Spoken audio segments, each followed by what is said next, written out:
My name is Bernie Schlager. I have the privilege of speaking very loudly into this microphone and also moderating this panel, so welcome.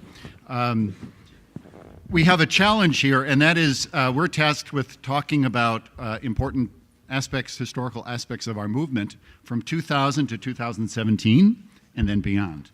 And I'm guessing that everybody in this room has been alive during this period, so we have a certain advantage that, or disadvantage, as the case may be. And in our discussions, we decided we'd like to structure the conversation in two parts. One is remembering, celebrating, and grieving our history from 2000 to the present. And then secondly, casting a vision for the future, considering how our past and present serve as a compass for our future.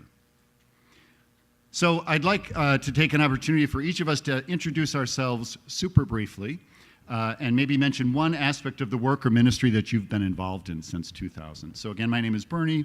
Two things I would mention are my work with Pacific School of Religion. I teach history and sexuality studies. I also work with the Center for LGBTQ and Gender Studies in Religion at PSR. And then for several years, from 2003 to 2008, was a volunteer at Vermont Freedom to Marry Task Force.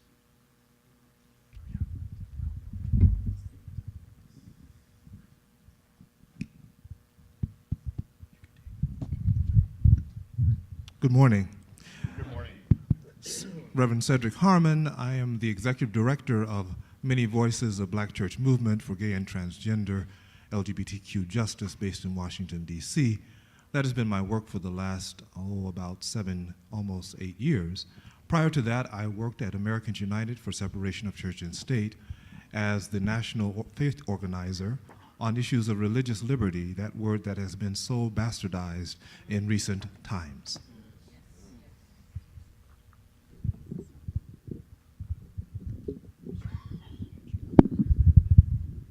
Hey everybody.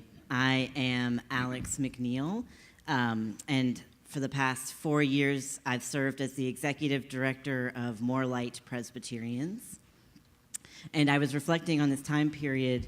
I came out as a lesbian in 2001, so I encompass this whole period. Perfect. And came out as transgender in 2011. But my work in this time frame with More Light was first as a volunteer in 2010 and 11 with Reverend Deb Peavy and More Light around changing ordination policies in the Presbyterian Church. When that finally was successful and after many long decades and years of work. And then with More Light, one of our biggest accomplishments within the past few years is changing the literal definition of marriage in the Presbyterian Book of Order and removing prohibitions against ministers performing those same-sex marriages. And that was in 2014 and 2015. Good morning. My name is Matthew Vines. In 2000, I was in elementary school. So I don't think I was really doing much of note for the movement in 2000, but I'm very grateful to be here anyway. I came out later on, and then in 2013 started an organization called the Reformation Project, and we work particularly with people in more conservative and evangelical churches that are trying to create more space for this conversation and ultimately seeking to change their church teachings on sexual orientation and gender identity.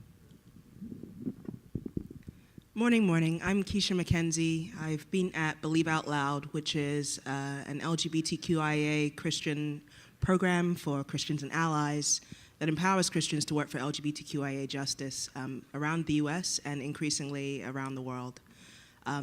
I came into the movement around 2009 when I found My People SDA Kinship. That's the LGBTQIA affinity group for Seventh-day Adventists. And through them, I found the rest of you, so thank you for being my people. I have been between New York and Maryland for the last year, so I'm racking up Amtrak points, and it's amazing.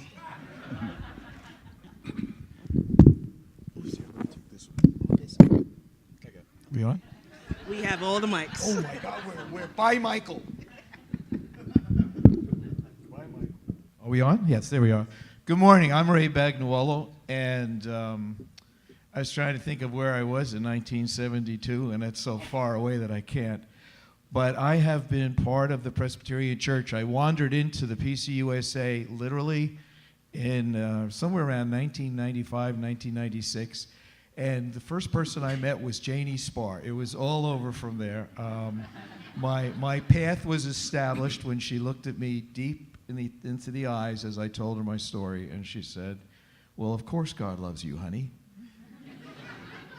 And there was no but after that. It was really the first time I heard that. And so it wasn't strange that I became involved with That All May Freely Serve and had the privilege of serving on that board and on More Light along the way, and have worked in the movement as best as I could as an openly gay candidate, and one of the growing number of folks who was ordained as an openly gay person in 2005.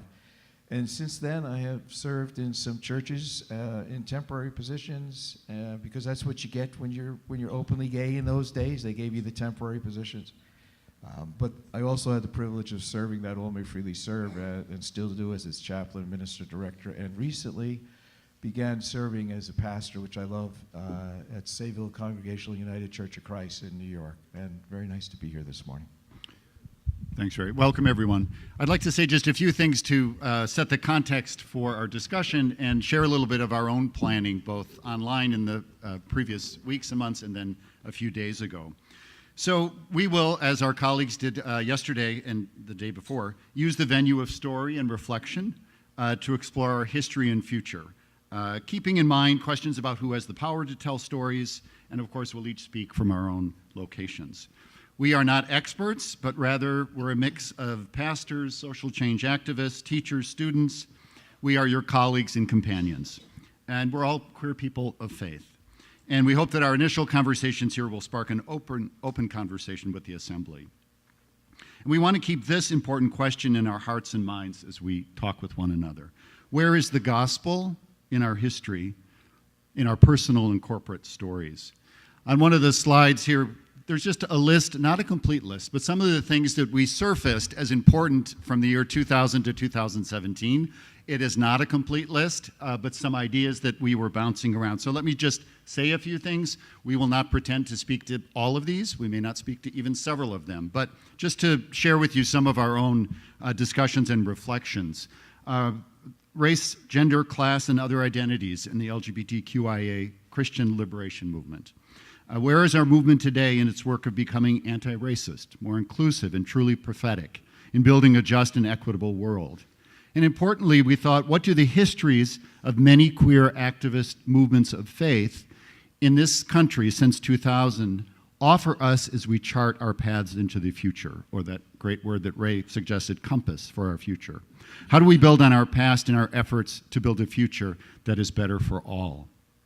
Transgender liberation. Certainly, in these past 17 years, we've seen the beginnings of a broader visibility and somewhat increased acceptance of transgender persons in societies and communities of faith, a very slow walk. What are the similarities, differences in comparison with other queer liberation struggles, lesbian, bisexual, gay? Marriage equality, of course. Beginning with the Netherlands in 2000, several countries throughout the world have passed laws ensuring, at least for now, marriage equality. What influence has same-sex marriage had on national LGBTQIA movements for liberation? What is the relevance of the church in the lives of queer people, families, and communities? In the past decade, plus 7 years, we've seen the ordination of more ordinations of openly queer ministers and bishops in several U.S. Christian denominations. Where are the churches today on the issues of queer leadership? What is the relevance of Christianity today for U.S. struggles for queer liberation and other liberation movements? Where is the work that we need to do today in U.S. Christianities? How will we know that we have accomplished this work? What are the hallmarks or indicators of deep change? Tragedy and its role. the horrific numbers of murders of transgender persons, especially transgender women of color, the Pulse nightclub massacre, Matthew Shepard's murder, and of course many others. And then two other items. Government and its shifting influences. We've seen the passages of laws protecting some queer persons in the military and elsewhere. We've seen progress and we've seen regression, such as in the laws stripping transgender people of their basic human rights. The role of Christian churches in legal protections and denials for queer persons. And as Cedric mentioned, increasing use of arguments for discrimination based on religious liberty. And then last but not least, next frontiers in church and society. How do we break with theologies and faith traditions that seem to refuse to yield to progress, to welcome, to acceptance? What is the role of queer clergy and laity in liberation movements? How do we build movements that are truly intersectional and ally with other social change justice movements, especially around issues regarding race, class, gender, migration, interreligious dialogue, and action? What boundaries need yet to be crossed in the history of this movement in ways that honor the work of our ancestors, our faith, and our understandings of vocation and witness? And then just one last slide, and then we'll start the discussion rolling. So in our discussion on Tuesday, it was really fascinating. I was almost hoping we could have recorded that and shared some of that, but things are always better live, even in history. So rather than trying to explore each of those themes on the previous slide, we've decided that we have some touch points for our conversation today. 3 ideas, questions, challenges. The first is, how have we, as queer people of faith, held welcome? How do we hold welcome? And how do we live in relationship with one another? How do we find that in our history? How do we lift that up? And how do we use that to move forward? And I was fascinated by this question, which at first kind of turned me off, but through our discussions made sense. Who are we when we win? And then thirdly, as queer people of faith, how do we envision the future? So you've heard enough of my voice. And so what we'll do now is start with our first round of discussion starters, and that is remembering, celebrating, grieving our history, 2000 to present. And then if we might have that previous slide with that list, just things we might want to peek at. So each of my colleagues, you have about 5 minutes for this first section. So we love volunteers. Who would like to go first?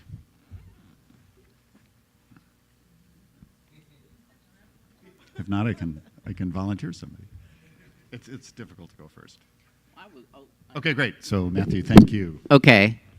I didn't want to go first, but The last show. well, there's something I've been wanting to say, and since now I'm on stage, I just, as one of the younger people here, just wanted to say thank you to everybody who has dedicated their lives to this cause and to creating space for people of my generation and younger people to come out and actually feel like we have a future that is worth living. Because I would not have, yes. I mean, having grown up in a conservative church in Kansas with, in a conservative Christian family, very loving family, it is very scary not to fit in a box. And if it hadn't been for all the progress that had been made by the time I was coming of age, there's no way I could have faced being gay. I would have stayed in the closet forever, even to myself. I would have been far too terrified by that. And it was still kind of terrifying. Okay, that's an understatement.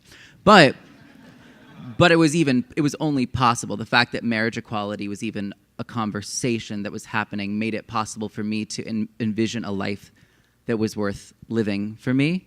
And so I'm just profoundly grateful to everybody here who has made this such a driving cause of your life and for the impact that that's had on my life. So thank you. Matthew, thank you for starting us off like that. I've had a story that's been rolling around in my brain and heart since we got here. And so I mentioned that I came out in 2001 as a lesbian. Well, I didn't just come out as a lesbian in 2001. I came out to my parents as a lesbian and wanting to go to seminary in almost the same breath. And I'm not sure which one shocked them more, fortunately. What gave me the courage to come out, having been a big church nerd my entire high school life, reshelving books in my First Presbyterian Church's library, I stumbled upon Chris Glosser's book. It wasn't shelved, it was put on display in one of the round tables in the library. That library probably had, I don't know, maybe 500 books, and Chris's was there. And so I stole it. I never returned it. Sorry, future generations. And I read Uncommon Calling all the way through and took notes and wrote in my diary about it. And because in Western North Carolina, in early 2000s, it could have been any era. There was no conversation about LGBT people. I used to drive downtown Asheville, which is kind of a mecca of queer people, looking for other gay people. I would blast the Indigo Girls as loud as I could from my '89 Toyota Camry and tried to see if anyone would notice me. They didn't. But reading Chris's book gave me such a sense of possibility, of not being alone, that coming out to my parents as a lesbian and going to seminary with conviction. I was going to seminary and I wanted to be ordained in the Presbyterian Church. Just felt without question something I was going to do. And fortunately, I grew up in a church that didn't say much about LGBT people either way, so they had to form their own opinion. For 2 weeks, there was an uncomfortable silence in the house following my pronouncement of being a lesbian. And my mom is on staff at First Presbyterian Church, and she and I told the other pastoral staff of that church. And one of my mentors at that congregation mentioned to my mom that Reverend Janie Sfar was coming to Grace Presbyterian Church down the road, and would we like to go? So my mom and I packed that '89 Toyota Camry and drove down to Grace Covenant Presbyterian Church for a packed house. I didn't know who this Janie Sfar was, and I hope she had some good things to say, because my mom needed help figuring out how to hold this new information. She wanted to support me, but she hadn't seen a model of it. And I remember Janie walking up and down the aisles of the church, telling her story, being so affirming of what it meant to be queer and Christian, that there was, again, no doubt that this was something that was possible and beloved and called by God. And then I was invited to come to this young adult conversation the next morning, a breakfast. And my mom had to drive me, I don't know why, but she came with me. And I remember Janie looked at me and said that you are called and you are beloved, and of course you should be ordained in this church.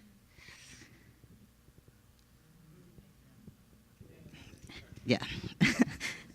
A conversation she's had with so many of us, and for so many of us.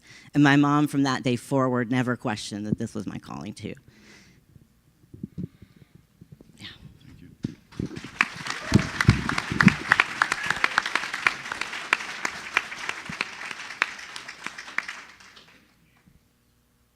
Okay, so I realized recently, probably while looking at the timeline for the 17 years, that I've been discovering the 17 years in retrospect by going back through newsletter archives from SDA Kinship or old magazines or news clippings, because I grew up under a cloud. Margaret Thatcher was her name, and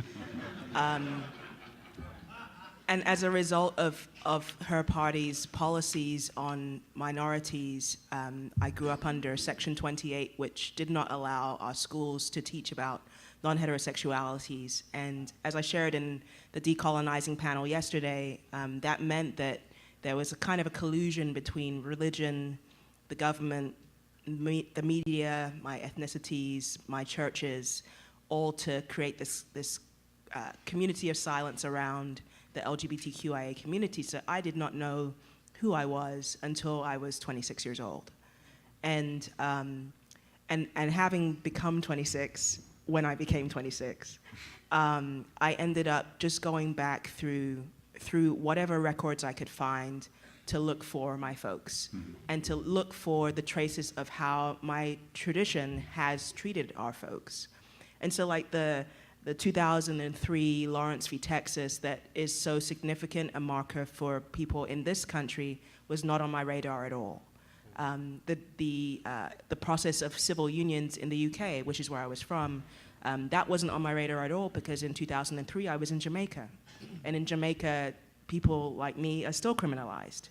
And so a lot of the progress that you work so hard for, I did not know happened, and did not know happened until I went back and found records and proofs of it, which kind of validates the process that we've been talking about this week about history being told through the perspective of those who keep their records. So thank you for keeping records, and please continue to do that, and I'll help you do that too. But one of my first experiences after I came out was sitting in the living room of a gentleman named Scott. Scott was one of the first generation of out Seventh Gay Adventists.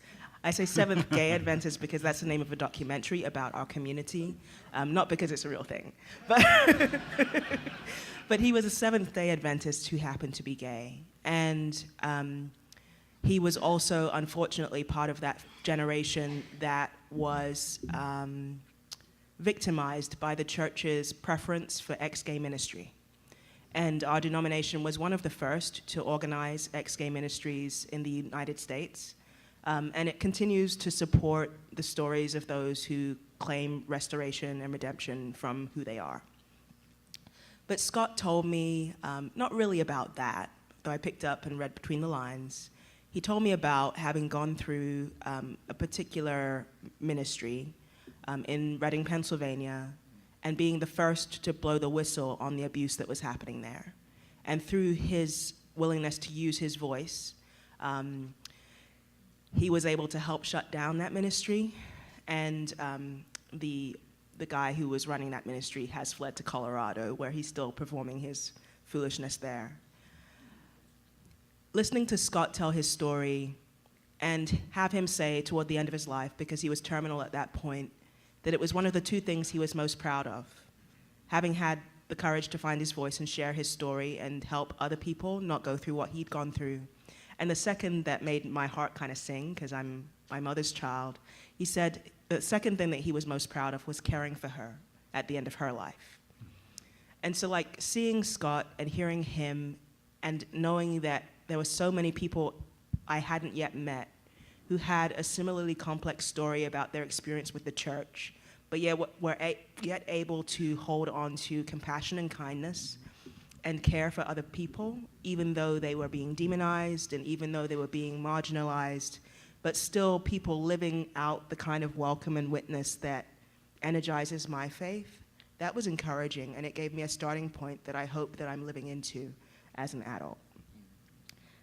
The second thing I wanted to share was that through my research around what our church has been doing, I've been learning about the religious liberty that Cedric is an expert on, and discovering the ways that my tradition has been using religious liberty not as a shield to protect religious minorities, but as a sword against other minoritized people, including us. And I took that message to Jamaica a few weeks ago, which the local church did not like a little. But I think it was an important kind of overview of the way that religion has been used, not just for the record, because we, as Christians, we need to understand that our faith has been weaponized, can be weaponized, and we have a responsibility not to weaponize it. But also, like, it's an encouragement to see through contrast how we can be different, how we can be better stewards of the legacy of faith that we've been gifted. And in thinking about this from the perspective of a queer person of faith, I understand that my tradition has many faces. One of those faces is authoritarian, and unfortunately so, but other faces are kind and compassionate. Other faces of my faith are the kinds of faith that draw that wide circle that we were singing about this morning. And so one of my favorite visions of welcome would be in Revelation 7. So John's vision of that great multitude, which no man can number, no person can number. And it's of many nations, many peoples, many tongues. It includes us. And the deficiency of the majoritarian Christian faith is that they can't envision us in the great multitude. And we have to hold the vision very clearly enough to show them that we will be there, that we already are there, and that we need to work together as people of faith to make sure that's not just a reality in terms of our theology, but it's a reality in terms of lived experience.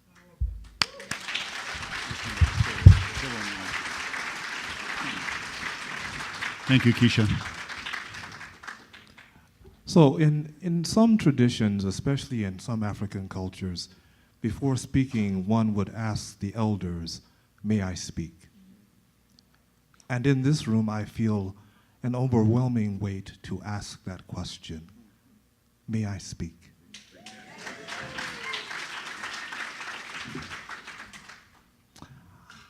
I am remembering the strong, beautiful, bold, courageous women, my mama, my great-grandmama, and my grandmama. My mama in particular, who said to me around faith, "Baby, never accept as fact what a preacher says.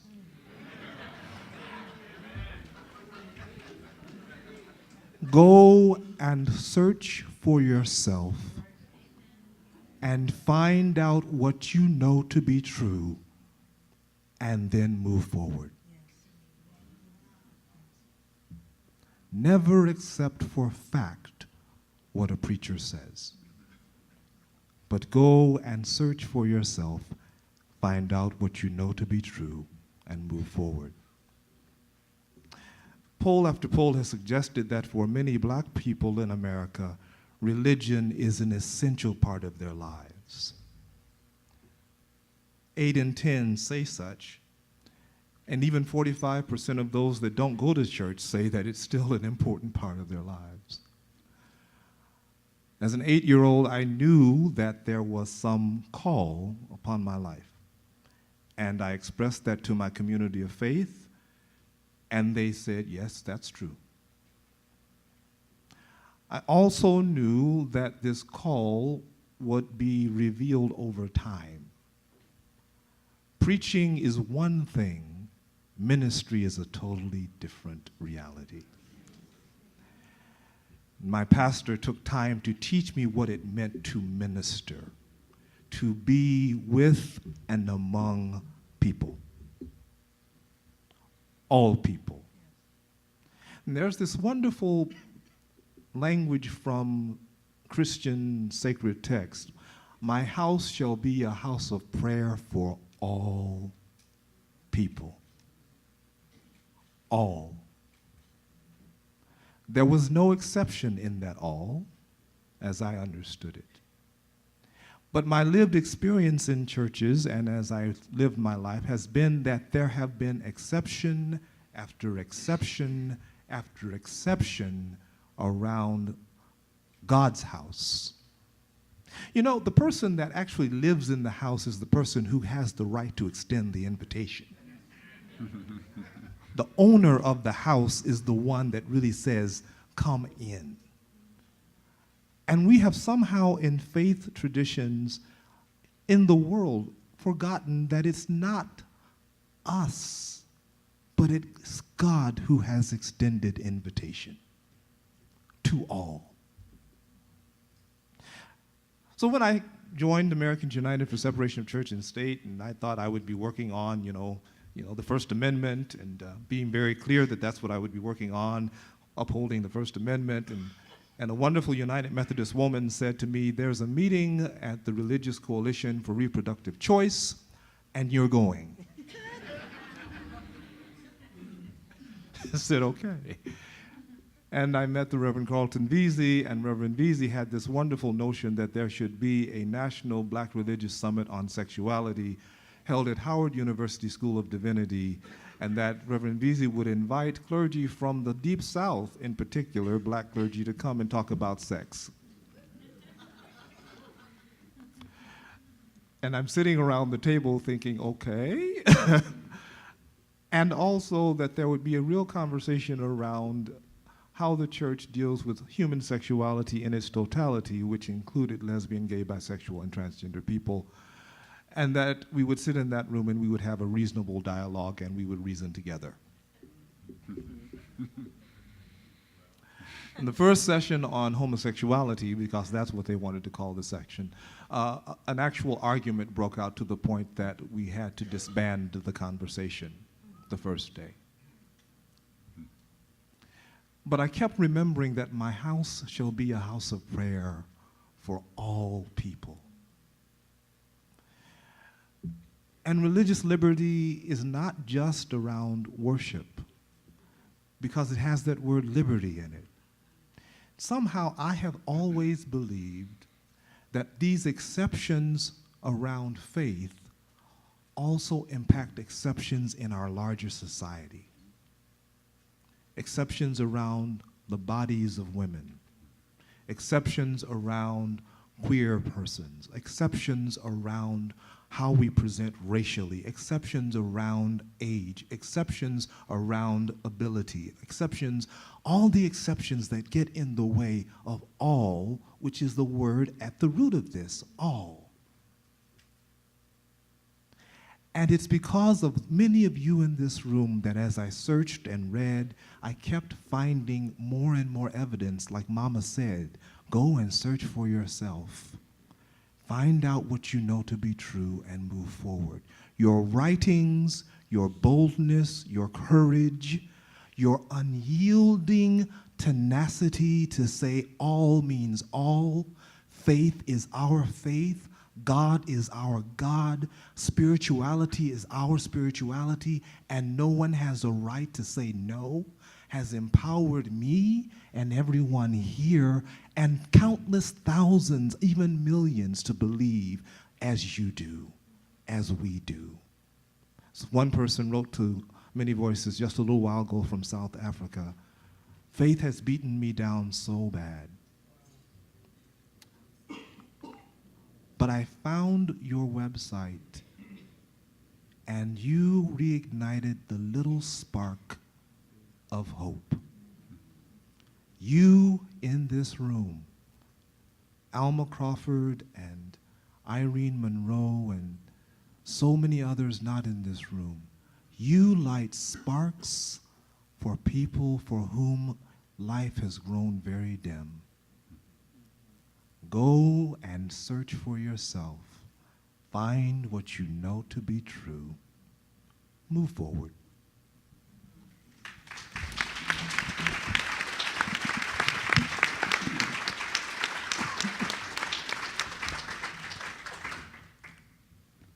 I used to take vinegar when I was about 5 years old and put it in a little cup down in the basement, and I would have Mass. And I couldn't understand why I always had agita. I thought it was a cultural thing. And then later on, I discovered wine, and that's another story that I get to eventually. I think of this idea of how do we welcome and being welcome as starting out in such a place where it's not even a thing to think about. I love church. I never thought, am I welcome here? But over time, I've learned that welcome also requires change. That it's two-sided. It's my change, and it's others who maybe are learning how to welcome those among us who don't quite fit the mold in some way, how they change. And that's been the story for me about welcoming, because I keep learning new ways to do it. And I grew up in a place until I found out that church where I was pouring that vinegar that I ended up in a struggle with that faith tradition in such a way that I thought I had to be in conflict in order to have God in my life. And I finally realized that I didn't need to be in an abusive relationship with any faith tradition in order to have God in my life. And so but that took a while. It went from that vinegar, it went to that wine, it went to, oh my God, my friends would go home after a night out and I'd spend hours looking for my car and I'd say, what is wrong here? Mm-hmm. And a long time ago, that had to change too. And when it did, I started to look at things in a way that I've come to understand as being more about growing into the person I've been meant to be, that I'm still trying to figure out. And I haven't been able to do that alone. It happens because of people on the path who have been through it. This is hard. Anyone who's grown through this, all of us here, in whatever way you know it, this is hard stuff to be who we are in a place and in a world that often doesn't say, come on in. And so when people say, come on in, honey, and they mean it, and you hear it, it changes. And it teaches how to change for others as well by what happens to you inside. So I continue to think about welcoming as how do we change in ways that see the person among us as they need to be seen, so that as we who sit here today welcomed, make sure that we're doing the same for others. Thanks, Ray. Thank you, everybody. I want to keep on time. As I tell my students, time flies when you're doing history. And so we'll move to the second section, casting a vision for the future. How is past and present a compass for the future? And I'd invite our panelists to consider that question that was raised, not by me, but by others on Tuesday.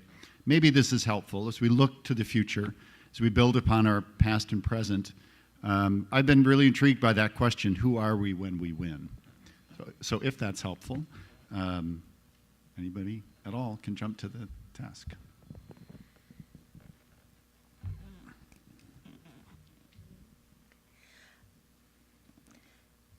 The cosmic question would be, who counts as human? The question is not who's in the military, or who gets to be married, or who gets to have a job and keep it, or who can be ordained, or who can be a church member.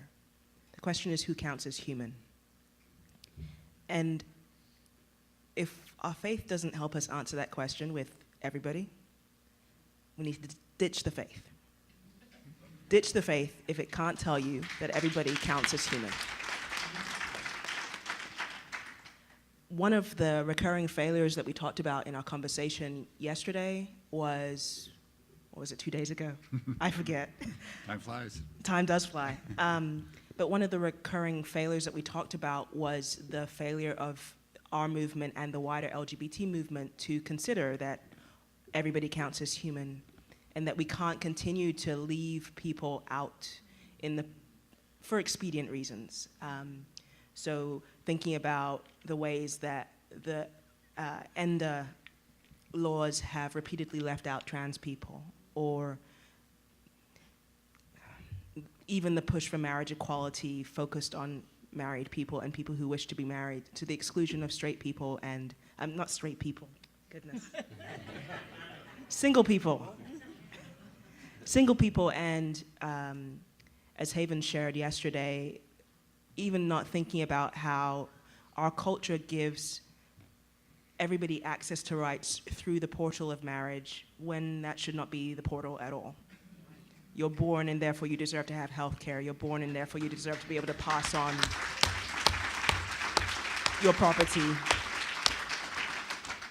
And as people of faith, we get to have a vision that allows us to imagine other ways for people who are created in God's image to have access to the things that we need to flourish, other than matrimony. Maybe that's not the thing at all.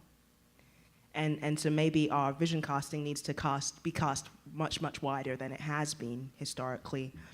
I wanted to share a quote from Junot Diaz, a writer who I don't believe is queer at all, but He says that radical hope is our best weapon. And although I don't often like to think about the future in terms of war or weapons, but I love that quote because it just upends my expectations of what it takes to engage the issues that we're dealing with in a way that's heartful and hopeful.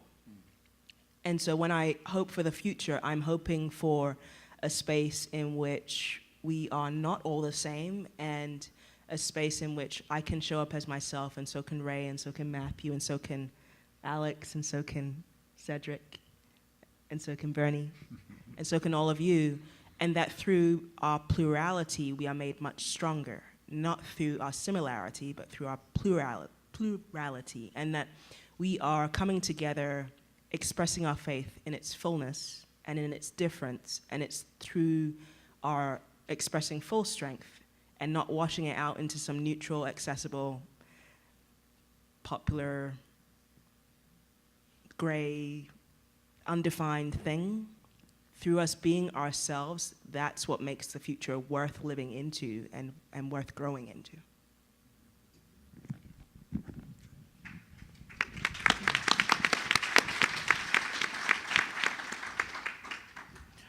Okay, so I'm going to say this. This may not land well, but I'm going to say it anyway.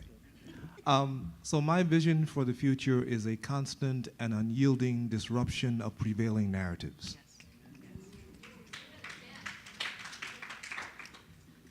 El-Hajj Malik al-Shabazz, Malcolm X, asked the question, who taught you to hate yourself?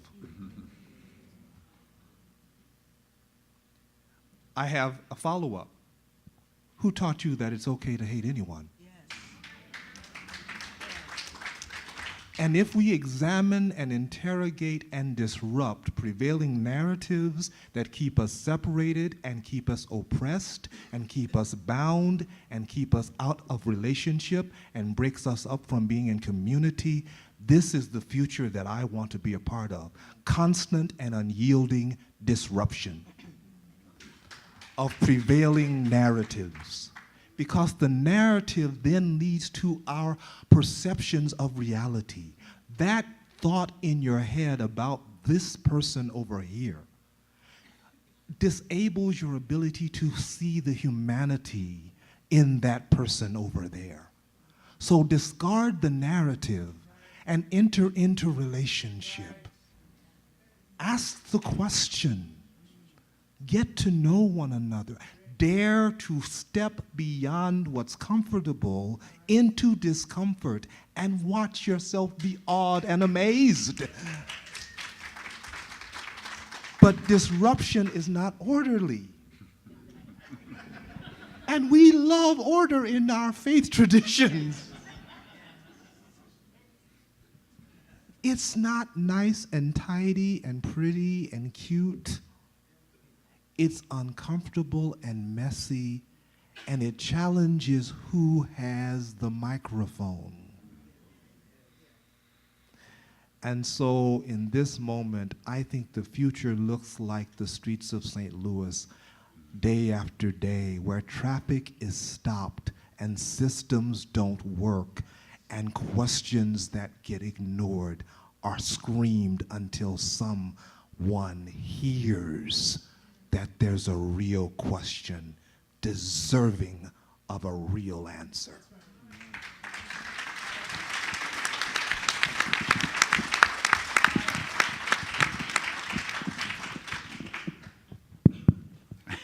All right.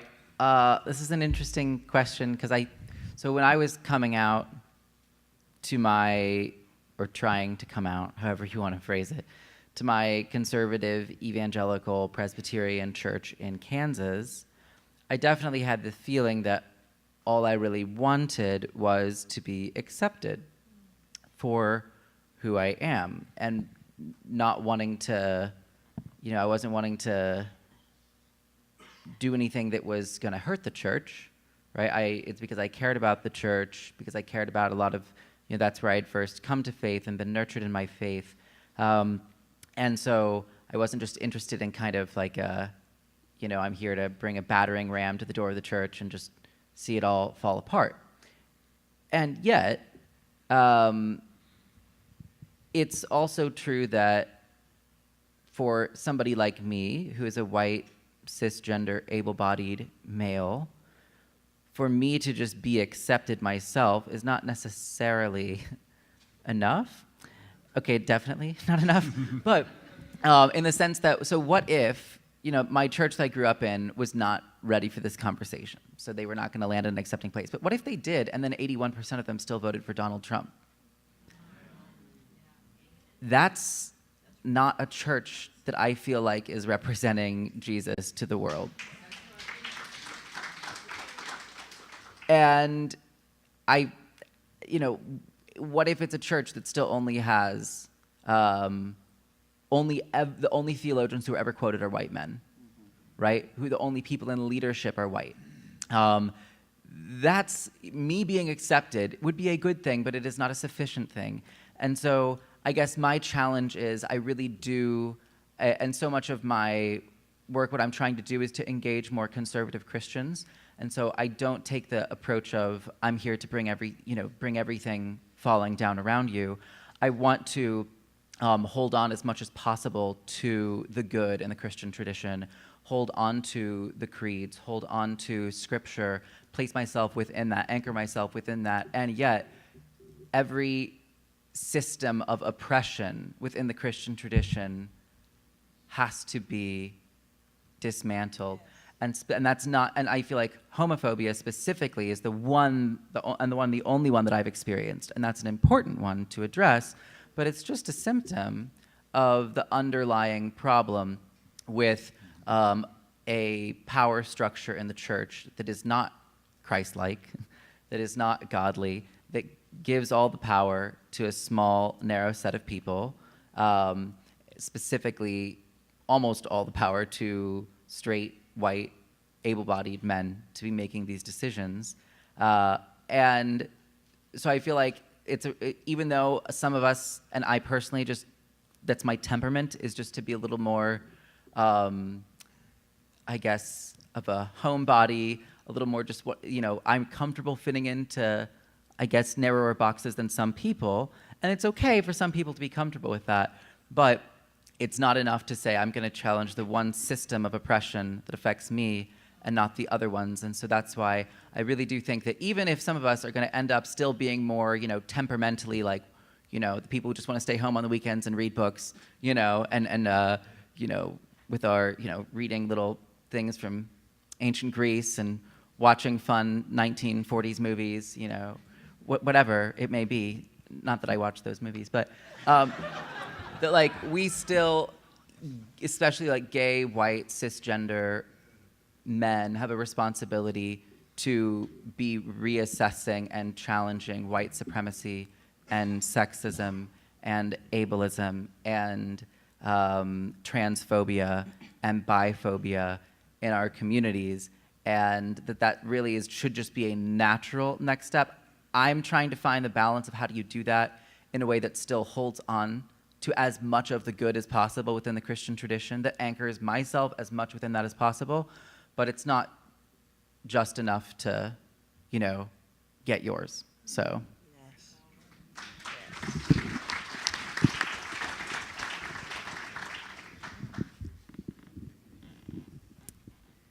So I'd like to think theologically for a minute and reflect on this question of welcome.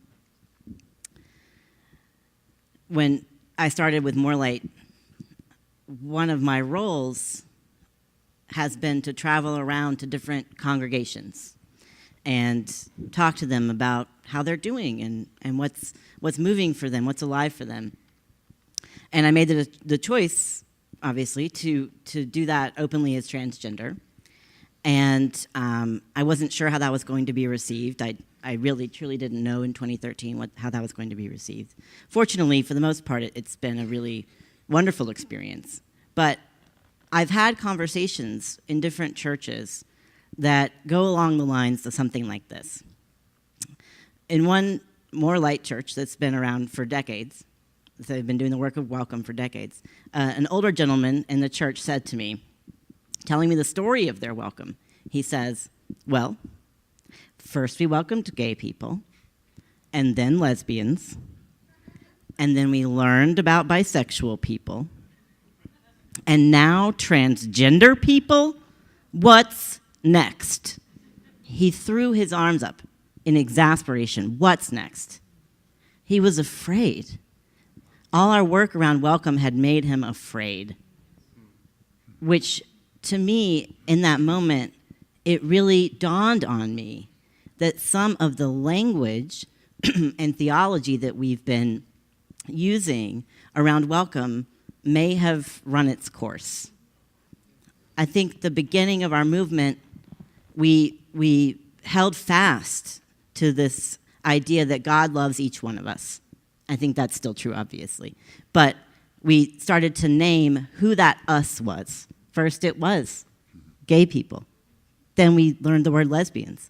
And then bisexuality became to the fore. Transgender people, non-binary people. Naming who we are is an important part of marking that God does love us.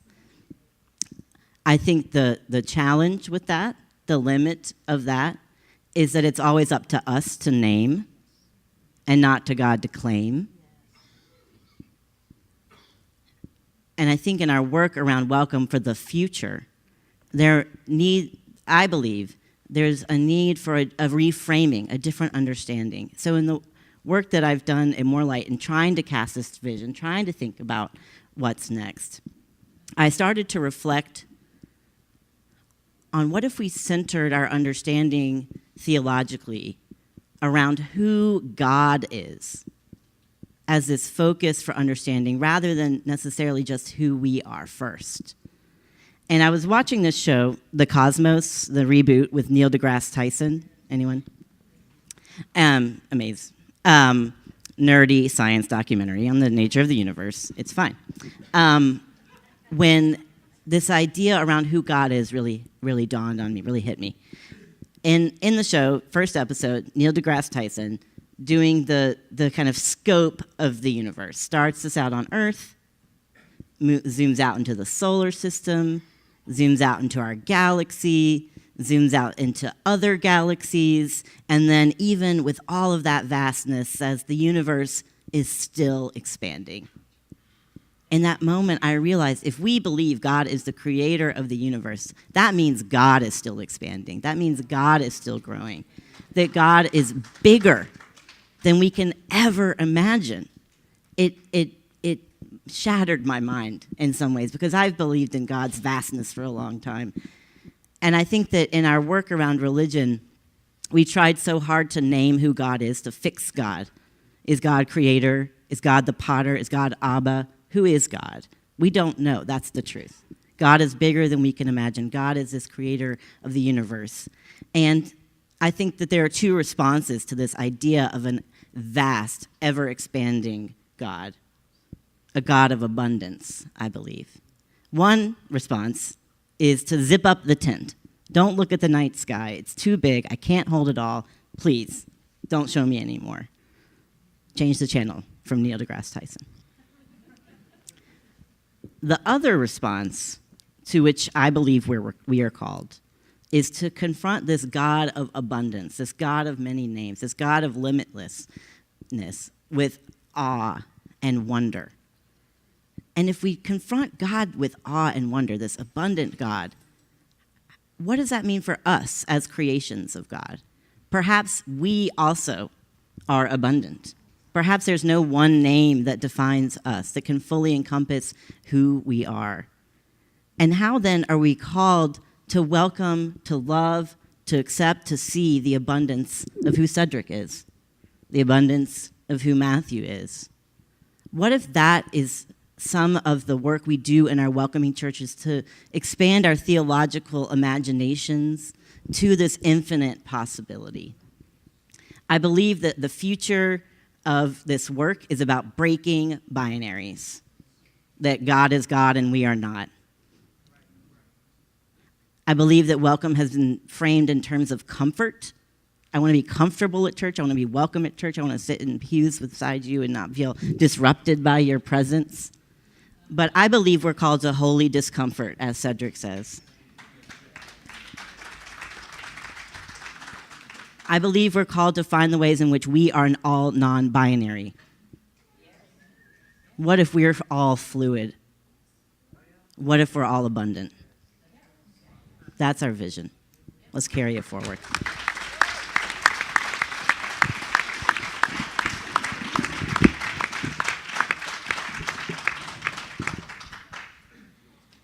Pope Francis. Some of my friends call him Frankie. My mother called me. My mother's still in the fold. She says, Raymond, did you hear what Pope Francis said about gay people? And, there is a longing deep in our psyche for things that divide us to be dispelled in some ways. Even if it's in conflict, perhaps, with some of the traditions that we hold on to. It's sort of this tension place. And I think out of the comment about Pope Francis, my comment has been this, that compassion is a gift. We can practice it. But for those who have compassion as a real gift, it is as unpredictable as anything else. It has the power to change things beyond what the individual who holds or practices compassion has any idea of what might be changed. So holding on to that in our relationships with others, compassion, is critically important to me in terms of change and moving into the future. A lot of us here, I don't know about you, but I have been on waves of being teary and weepy and laughing, and I mean, the tears were rolling the other night at Presente and other times, especially during the comments about our friends, our lovers, our partners, and those who have died from the virus that many of us carried through that period of time in our own lives. And I just couldn't understand how people, you learn there were two diseases at that point. There was AIDS and afraids. Everybody was afraid of getting AIDS, so they pushed you away. And we still practice that, don't we, in fearful ways. I remember standing in the back of the narthex at South Presbyterian Church in Dobbs Ferry when Matthew Shepard, news of his beating took place. And then a day or two later when he died, and I thought, this is terrible. And yet maybe now people will see what people do to us. 2001, 9/11, that same sanctuary, probably like sanctuaries around the country. When people woke up from that attack, that following Sunday, those sanctuaries, temples, mosques were full. I don't know about you, but in our case, the next weekend they were back to normal attendance because perhaps people said, I don't know how to deal with this. It's greater than I am. I must have missed something. Maybe it's there in church, in a faith community.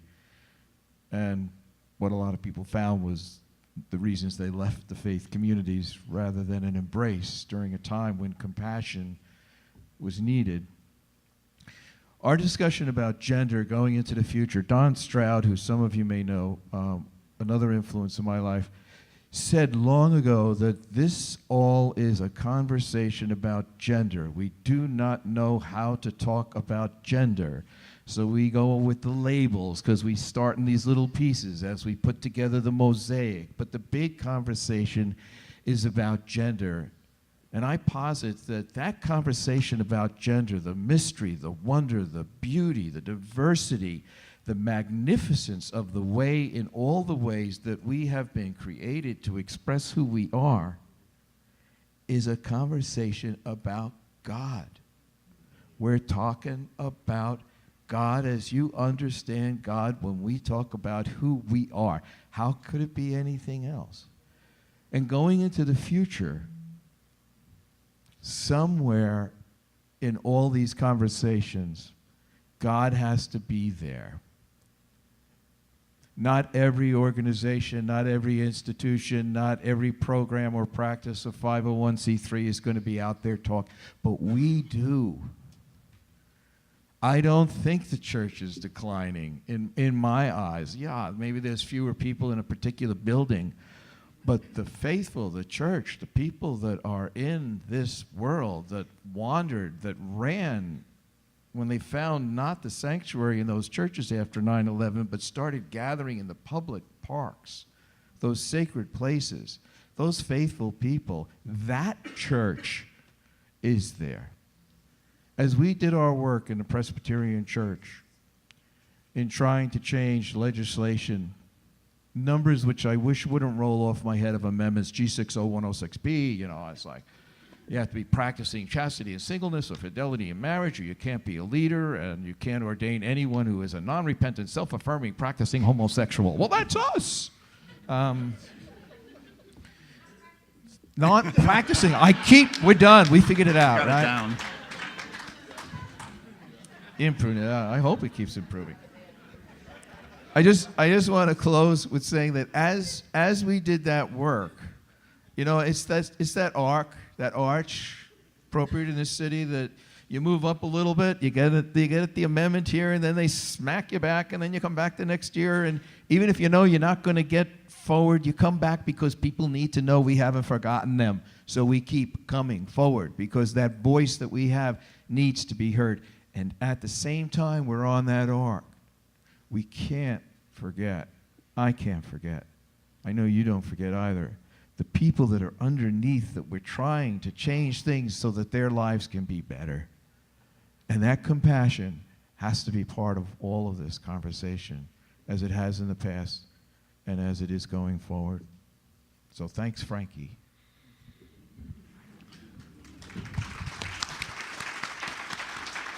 Thanks, everyone. Before we expand the conversation to the rest of us here in the assembly, would anyone like to add something briefly?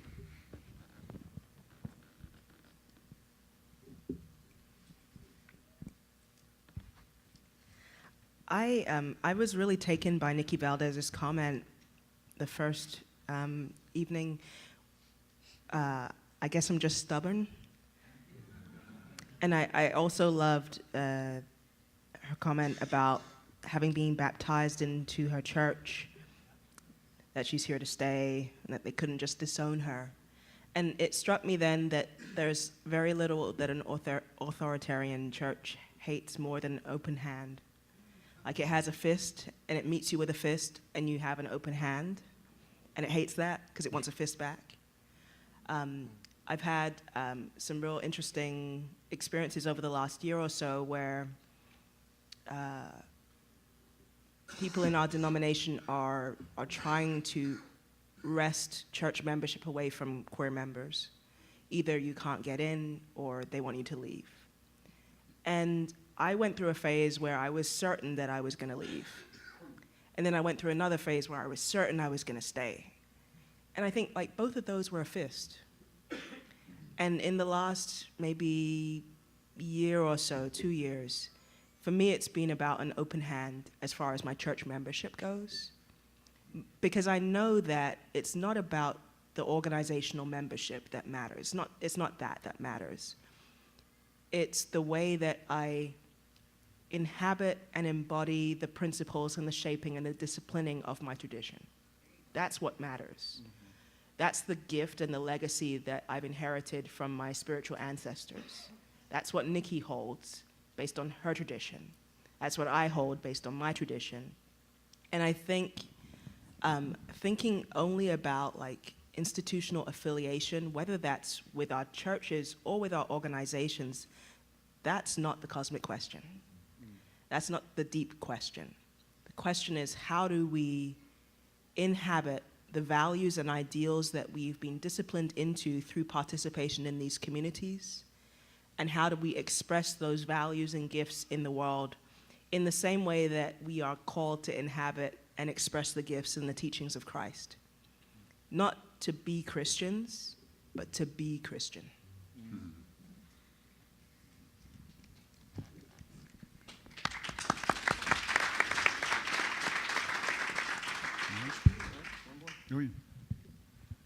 Just very quickly, from the welcoming to the change to the compassion, there's, in my thinking, there has to be accountability. And going forward, we've just gone through another series of violent things happening in New York City, and we can go back just a month ago to Las Vegas, and it seems like, and now a word from our sponsor. It just, the timeline, it will drive you crazy, and It places us firmly in the chronos and makes us forget we're living in God's time. To have conversations with one another, I believe this. And it's part of my experience. It comes out of my recovery for 30 years in a program that incorporates a lot of these things. And that is that we have to be able to sit down with one another and clearly state what it is that has been done wrong, how these teachings and practices have been harmful to enormous amounts of people, their lives, their relationships with others, the way that it has influenced and we have to be able to sit down and, as institutions, part of institutions, acknowledge that so others can hear, whoa, somebody gets it. Some institution recognizes, has the courage, has the power of faith and love to be able to say these things so that we can engage in conversation with each other. When I started serving this congregation in January, it was one day before the I almost said coronation, I'm sorry, the inauguration. And that nobody attended. And the tension in the congregation, because people voted this way and that, or didn't vote. They didn't know if they could talk to one another anymore who voted differently. We all knew that time. And finally, after about a month, I walked in, the new pastor, and I said, okay, I don't care who you voted for. I don't want to talk about who you voted for. I don't even want to talk about the voting anymore. I don't want to be angry with each other.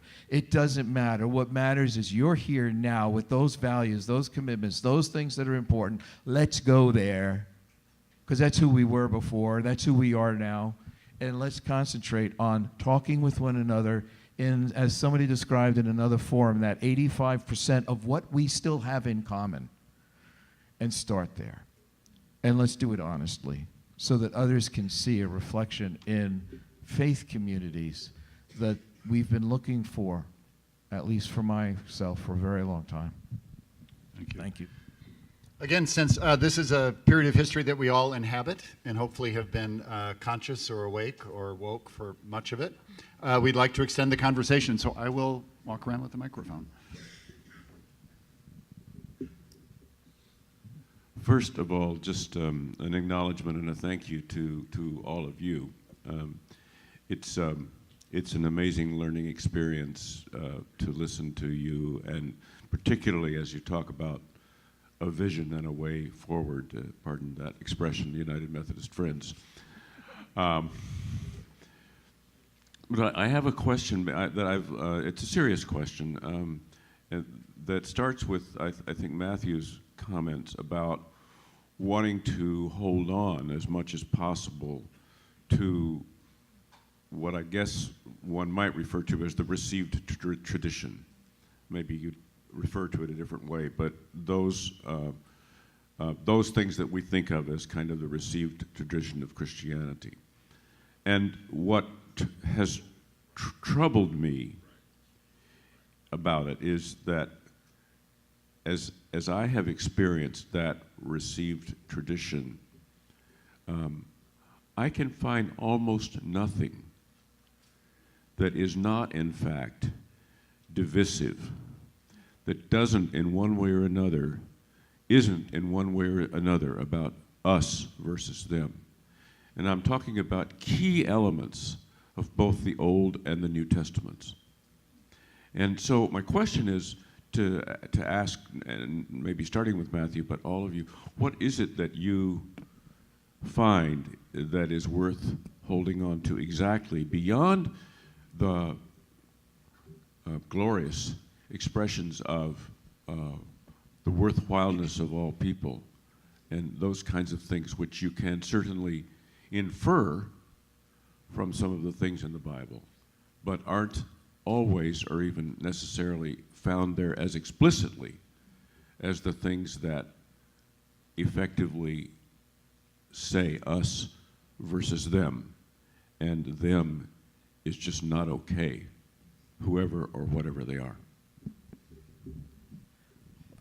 Well, I guess since you named me, I'll go first. For me, it's the main thing that and I mentioned this yesterday in a conversation that I was in, but if Christianity had started in the early 1600s in America, I don't think I would see enough worth holding on to, because the foundation of Christianity in America was genocide and white supremacy and enslavement.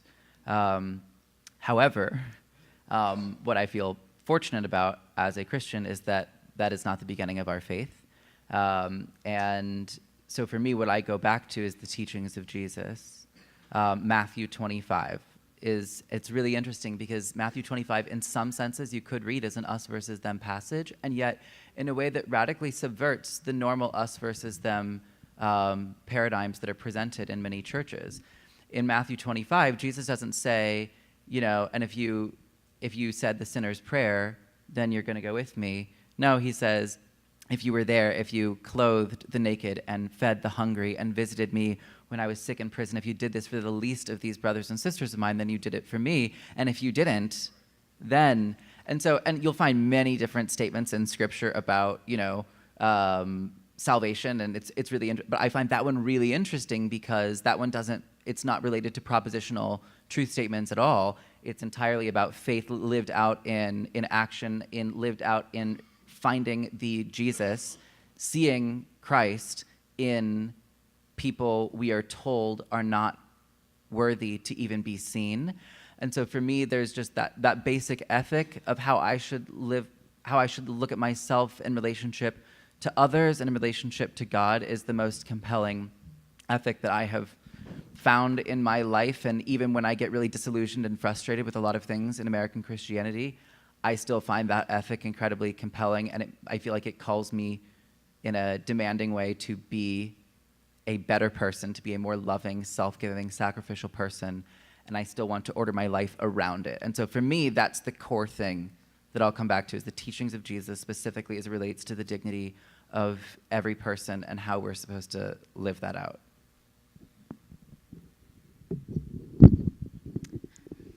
I think that's such an amazing question. Thank you for asking it. And I like the way you phrased it around received tradition, because I think the first thing that occurred to me is to question the reception. Am I hearing it right? And who am I hearing it from? I think we have evidence of the saints and prophets of this movement who have helped us hear differently, who have helped us see the tradition differently and understand what even tradition means differently. And that's what keeps me holding on. And to add to that, I've been thinking since our conversation on Tuesday, in prepping for this panel, wish y'all could have been there, thinking biblically around some of the tradition that I hold. I did a little mashup in my head, and I'm going to offer it. That do what you will with it. I was thinking about, what if we placed John 1, for God so loved the world, sent Jesus' only son, and, or whatever. I'm Presbyterian. Don't make me quote scripture. This is out of my comfort zone. John 3, whatever the hell. Anyway, God loves the world, etc. Then, you know the thing. Okay. This is going great, you guys. All right, so we have John, God's love the world. And then alongside Galatians 3:28, that for in Christ there is neither Jew nor Greek, slave nor free, male and female. What does that, going back to the earlier points around, what does that say about God? What does that say about Christ? And what does that say about us? I think, to illustrate some of your point, I think the scriptures and the saints who have lived them out in particular ways, that to me is worth holding on to. And I think in our holding of that, it's a light hold. It's not a grip. And it's not a fist to punch somebody else with. It's like, this is how I hold the tradition. This is what is gospel truth for me and for my people. What is gospel truth for you? Okay. I'll offer a point that Bishop Flunder has made a couple of times, which is that we're living in the period of the Third Testament. And if we're living in the period of the Third Testament, then that in part means that we are part of the received tradition, and we are also the shapers of that tradition. And we are, as the people of the Second Testament did with the First Testament, and all the testaments that follow us will do, we are going back through those received traditions and both seeing them with new eyes and living them in new ways, in new contexts, in new times. And we are expressing another aspect of them that did not express the first time round or the second time round. And in doing that, we're not departing from the tradition, we are inhabiting the tradition. And so there's a certain liberty and license that goes with being the latest iterations of the tradition. I think, if we were viewing the way that Paul wrote about the First Testament in the way that some of our friends in the church think about us and our readings of Scripture, Paul took a lot of license. A lot of license. And so did some of the prophets with some of the earlier stories that they had received. And that's what we get to do with these stories that shape us and help us, motivate us, and inspire us to shape the world.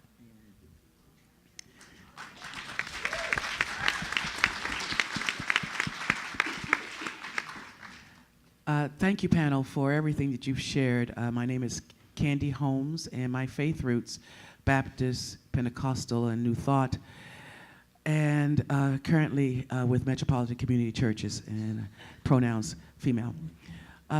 This is a question about, and to anyone on the panel, this is a question about narratives and dealing with narratives for the future. And how we as the church, as individuals, interrupt those narratives. So I lift up a particular narrative around peoples of color and the divisiveness that is also, that we experience, that we are being separated as peoples of color by the dominant narrative of white supremacy, that black people are black people, and then there are peoples of color.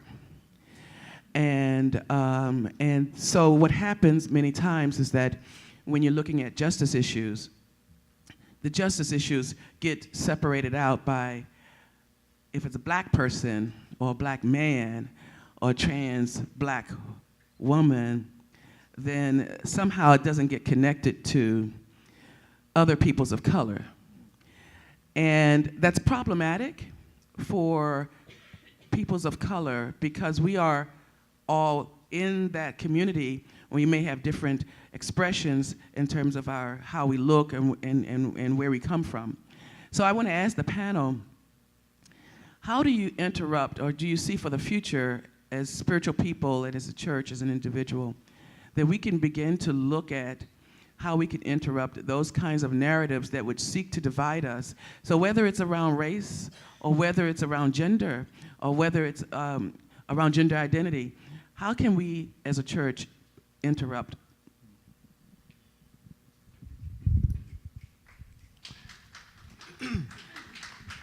So I will offer, and I'll offer this first reflection on your question. As Alex beautifully described the notion of the ever-expanding understanding of the ever-expanding reality that we often name God, and that God and our understanding of that expansion is limitless, then when I see or encounter persons of color, I am experiencing and encountering aspects of God that may not have been my first initial experience with someone. So I'm gaining a new insight into divinity.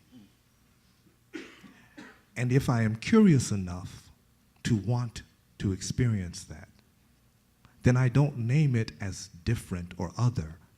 I name it as experiencing divinity, a new experience.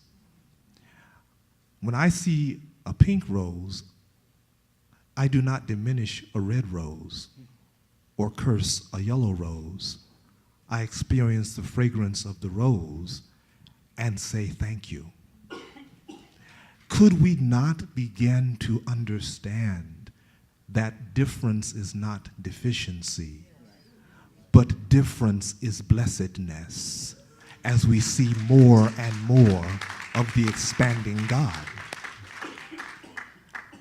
As I've understood gender, limiting God in prevailing narratives to he diminishes my ability to experience God she. And I've met God, and she's a powerful black woman. And I've met God, and she is a Latinx person. And I've met God in transgender experience and expression. And oh, have I met God in gender nonconforming expression. And so it's constantly giving me more and more of the expanse. But throwing yourself into the expanse means you don't know where you land. It's not about the landing, it's about the experience. And so I think we limit ourselves. Yet again, black, persons of color, no, all divinity, expressions of divinity.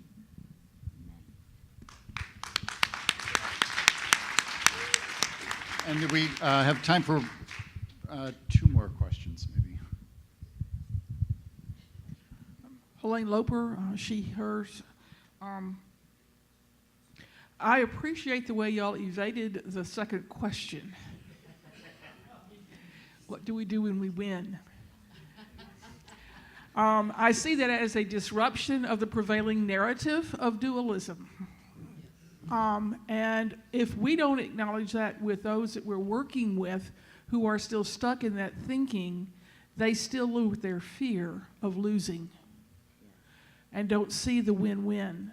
Could y'all address, this is something we struggle with in language, and we get sucked into the debate for the vote instead of the reconciliation and the understanding for unity in diversity. But how do we help others, this is probably yours, Matthew, understand where their way of thinking, the conservative, boxes and binaries, need to change in the language and help them to understand how that's affecting them, because that's what's creating the fear.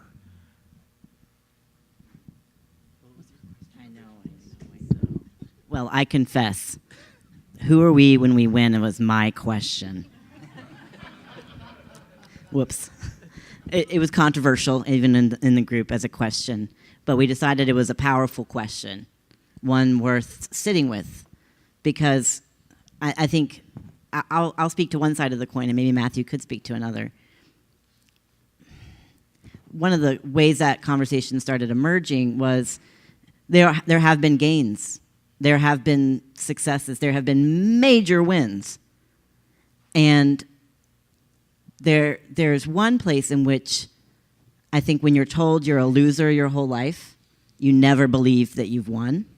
You never believe that this dream that you forgot you even had for feeling welcome, for feeling loved, for knowing you're beloved was even possible. And part of who are we when we win question is a humbling question. And I think it invites us to think about how our wounds help us build empathy for others. That we may have won, but we're never done. The work is never over. How do we expand and think expansively about who else needs a win? Who else needs to be lifted up? Who else needs to be included? And who are we when we win, I think is an ongoing invitation to reflect for yourself about who is it you want to be at your best. Who are we at our best self? How do we invite that in others, in other communities, faith communities, in our country? Who can we be when we're at our best self? And I think for this movement, acknowledging and celebrating and recognizing that we have won some things. We've won our own integrity, our own dignity, our own God. And we've offered that to others in ways that I think has transformed this country. And so believing that we can win and have won, I think is essential for holding on to that radical hope that we're going to need as this country continues to evolve. Oh, and then I was just going to say, as for your question about, I think you phrased it, about how many boxes people. Oh, say. Oh, to get past the fear of losing for us or for. Yeah. Right. Right, and that Right. So, I mean, I guess the way that I was thinking about it in terms of, I thought you'd said something around boxes. Okay, because that's what I was about to respond to. I was like, I hope that I heard correctly.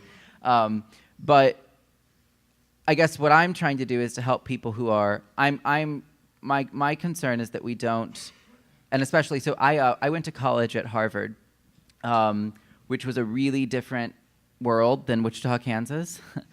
And in some beautiful ways, and in some ways that I didn't love as much. But one of the beautiful ways was around their openness to LGBTQ people and students. One of my concerns, though, was that I realized that a lot of people there kind of felt there was a triumphalist attitude already in 2009 around this topic of, like, of course, this is a purely demographic shift.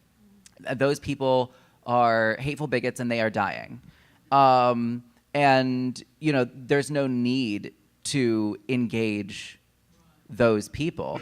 Whereas from my experience, I was like, wait a second, okay, those are my parents.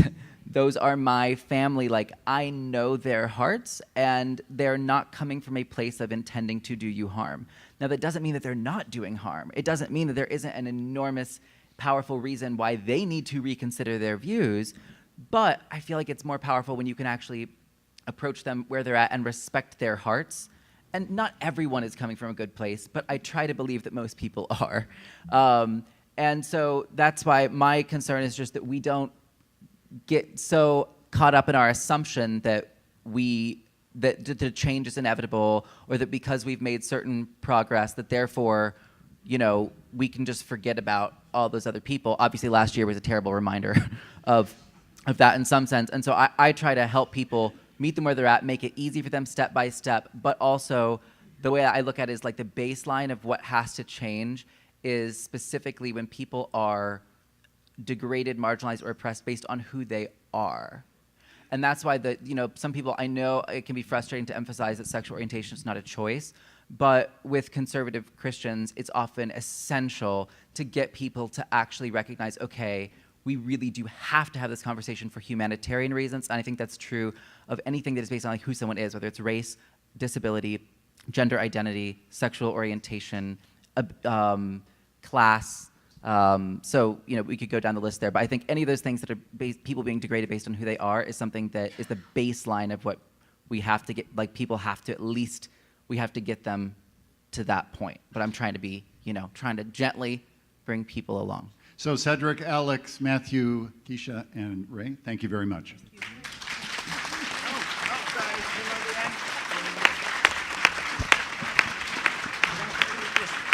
We didn't get to see that.